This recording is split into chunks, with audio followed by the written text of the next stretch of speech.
Hello and welcome to the channel. In this video we'll be looking at the telescopic front forks on the CT110. Specifically the post 1999 fork, the one with the internal spring. I'll be dismantling it, changing the fork seal. It's a little bit different from the earlier model forks, and there's not a lot of information around regarding these later forks. So if that's something you're interested in, as usual, no waffling, stick around, I'll get straight into it. Firstly, the quick way to tell which fork your bike has.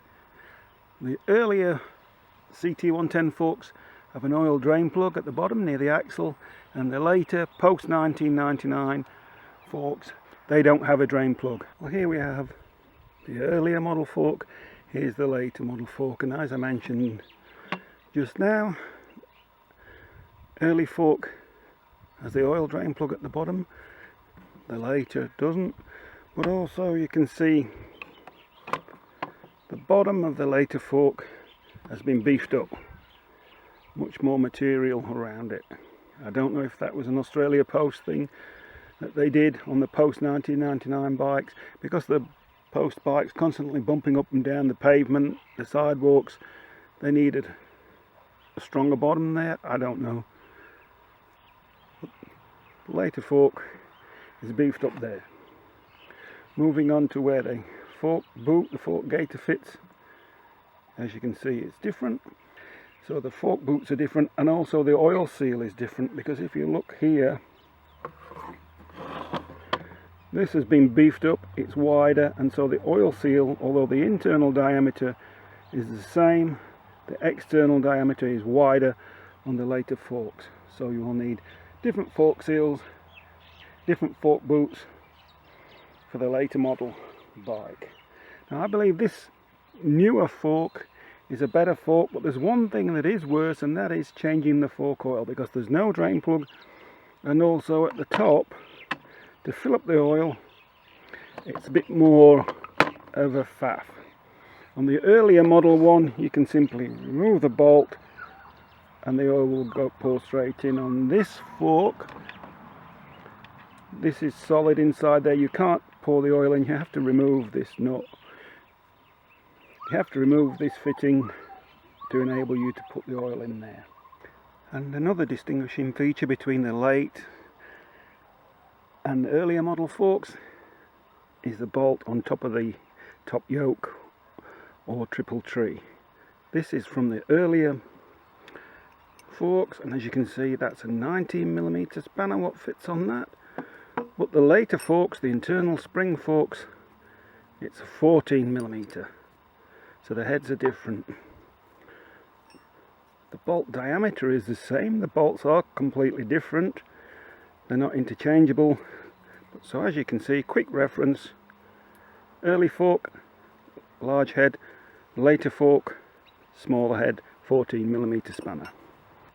And so I've got one fork leg here dismantled so you can see what's going on before we start. Inside the bottom of the fork leg there's this Allen bolt and a copper washer, and that fits up inside there, and we need to remove that. So the first thing you need to do, get something in there and give that a really good clean out, because this Allen bolt, cap head, whatever you want to call it, it's quite a shallow surface in there, so if there is dirt in there that makes it even worse, and the chances of rounding off the bolt even more. So give it a good clean out before you start. And so inside there, most Allen keys, it's not deep enough to fit in there, so you'll tend to put it in that way. If you've got some of these real fancy ball end ones, what I would suggest to you is don't use a ball end Allen key, because the material there is even less. So once again, the chances of rounding a bolt off are even greater. So use standard Allen key if you have one. And the best thing to use if you have it is a specifically built, a specifically made tool like this. But it's a 6mm Allen key that fits in there. this is too short. So what do you do now? Do you run off to the tool shop and buy a longer one? Well, you can do, but what I like to do is try and make something myself. Well, what we can do, we can put the Allen key in like that. We could use the shifter on there. We could use it on there like that, or like that. Or we could use a 6mm spanner, an M6 spanner, M6 combo on there like that. Try that. Here's what I decided to do, and what I did, took an Allen key, cut it off with a cut-off wheel, and now that will fit in there. And what I can use a T-bar that fits on there.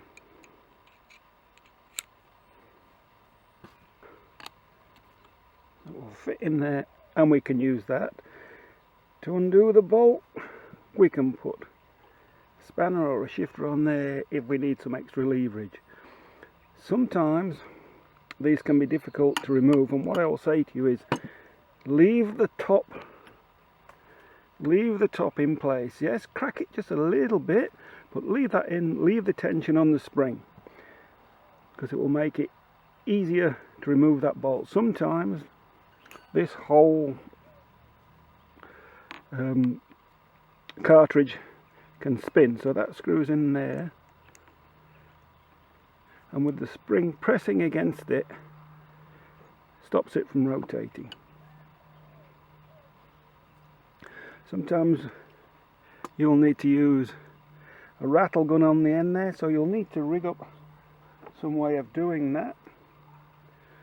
So if you've got one of these 6mm Allen key and a socket, you can make your own fitting. The only socket I've got is a quarter drive, which is way too small, and if you try to use an impact on that, the chances are it will smash it. But it's okay just for a little bit of light use. So let's try that. I've not dismantled this fork yet. That was easy. Sometimes they can be a real mission, as you all know.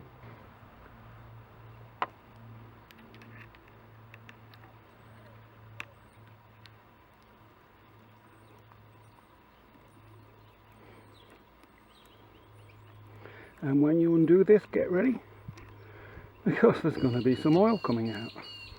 If there's any oil left in there, that is.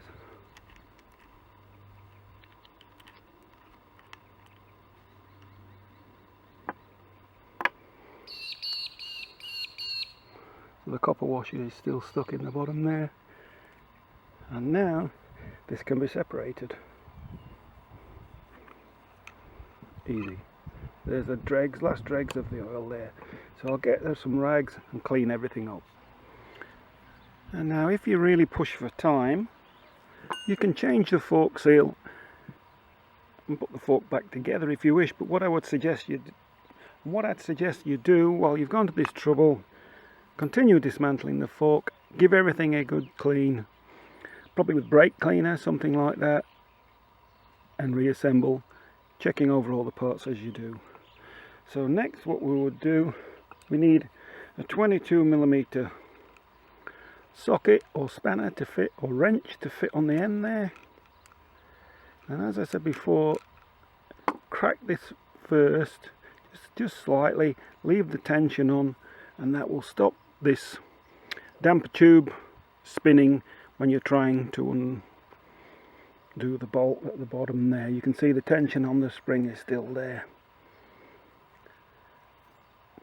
Hold this, if you're going to hold it in a vise, hold it at this end. Then if you do mark it, you're not spoiling the fork, but use some soft jaws, or if you're really stuck, put it back into your bike and use the fork triple tree as a clamp to undo that. And that's what I'm going to do now. So using a 22mm socket, I've loosened the bolt there.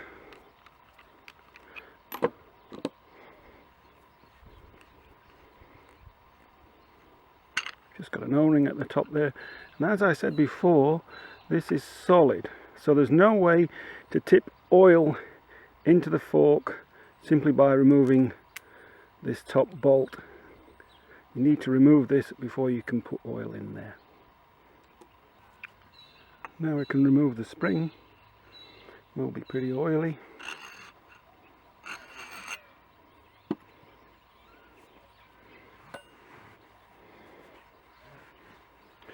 Now, there's very little information on the internet about these forks. There is for the earlier ones, but not for these internal spring forks. I wasn't able to find much at all. I haven't got a manual for the later bike. I think these were fitted to, as I said earlier, post 1999 to the bikes in Australia. And so the $64,000 question is, the spring has a closed coil and open coils. Now with these forks, both of the legs, the closed coils were at the bottom, but all the information that I can find online, looking at CB125S manuals, the fork looks similar to this, and in those manuals it shows the bike with the closed coils to the top.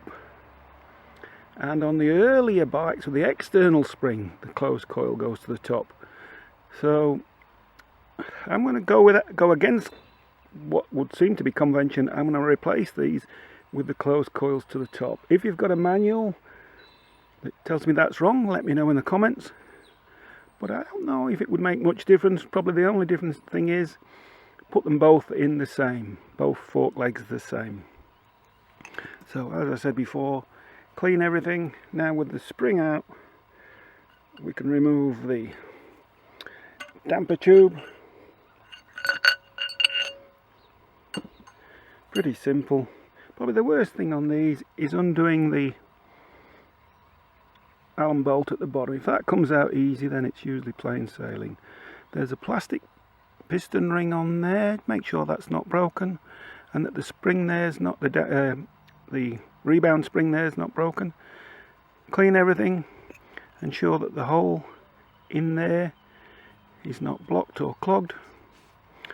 So that's why I say, if you're going to the trouble of doing this, take the fork completely to pieces and give everything a good clean. So I am struggling to get the camera to focus any closer, so it's awkward for me to do it like this, but simply small screwdriver, prise out the wire clip. Pretty simple on this later fork. And now we just need to prise out the oil seal. And now to remove the seal, I've simply got a screwdriver, put a piece of rubber on there, and that's to protect this surface here as I'm prising. So try this again. How many times is this now? This is 4, is it? And out it comes. There we go. So give this a good clean inside with brake cleaner. Clean all the gunk out, usually builds up at the bottom there. And then we can knock in the new seal. I did have a fork seal driver, what I've made to use, here it is, to use on the older style forks. And that's designed to use to slide over the top of the fork tube. It's a bit cumbersome when working on these modern forks, so I won't use this. A few different things you can do. You can simply use a socket to knock the seal in. You can use the old seal on top of the new seal. You can make one of these wooden plugs to use to knock the seal in using a hole saw. I've just got a piece of plastic tube will fit in there, and that should work okay.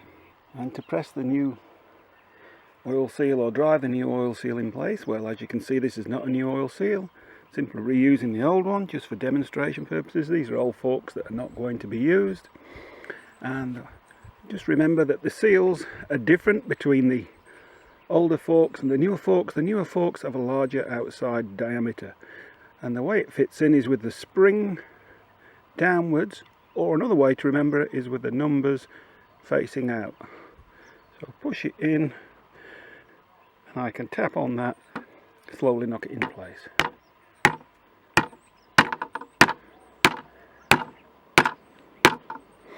Just check that it's going in.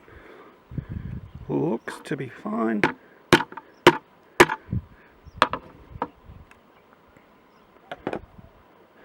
And then the last thing we need to fit is a spring clip.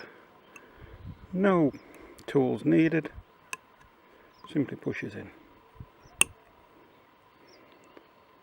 There we go. And let's just start to reassemble the fork. So I'm just putting a little bit of oil here just to stop the parts rusting pretty much, but if you're doing this for your bike, use automatic transmission fluid. So now we just simply slide that down the tube. Now if you're having trouble grabbing it at the other end, put the fork spring in and that will help you. And then at the other end,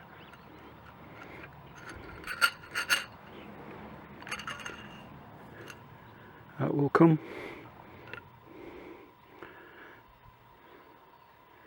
And out the other end, out will come the damper. And so now fit the end plug there.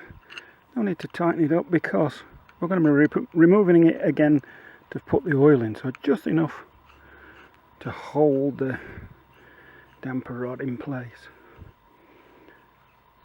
So there we go. Now with a little bit of oil on the oil sealant and the fork leg,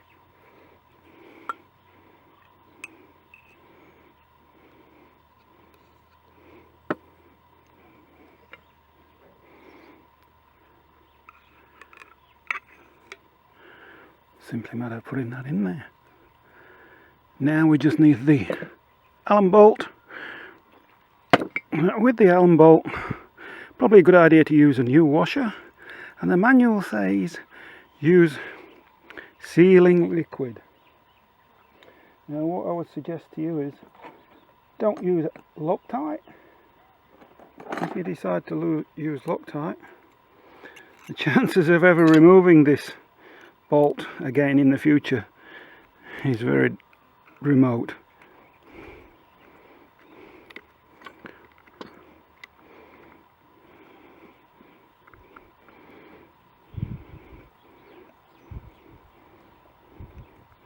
So let's just remove some of the stuff around there so we're a bit less cluttered.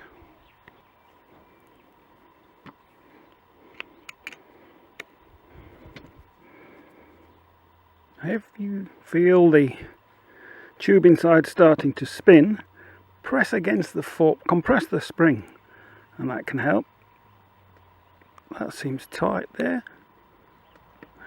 How tight should you tighten that bolt? Well, that's a $64,000 question.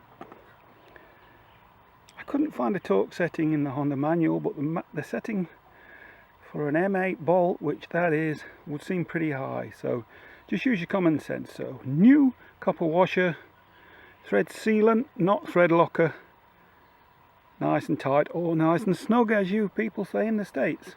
So I'll just try nipping it up with a small torque wrench. I've got a pair of shifters on there to hold it. Put it in the vise if you've got one. This is only quarter drive, as I said before. It's not very strong, but it should be plenty for this. And as I said, if you feel the tube spinning, compress the fork. And don't go crazy. There we go. So use a new copper washer if you have one. Thread sealant, not thread locker, not Loctite. And you're just about finished. Now that all needs to be done, top the fork up with oil. So remove the cap and put in, well, it depends who you ask. Some people say 100 mils, some people say 80 mils. So put some oil, remove this oil in there, screw it back down, torque it and refit your fork. I hope you found the video useful. As I said before, there's not much information on the net about these forks, the internal spring forks, the post 1999 forks. Maybe this will help fill that gap. If you find the videos helpful and informative, consider subscribing to the channel. It's free. That way you won't miss out on any upcoming future content, and I'll see you again soon in the next video.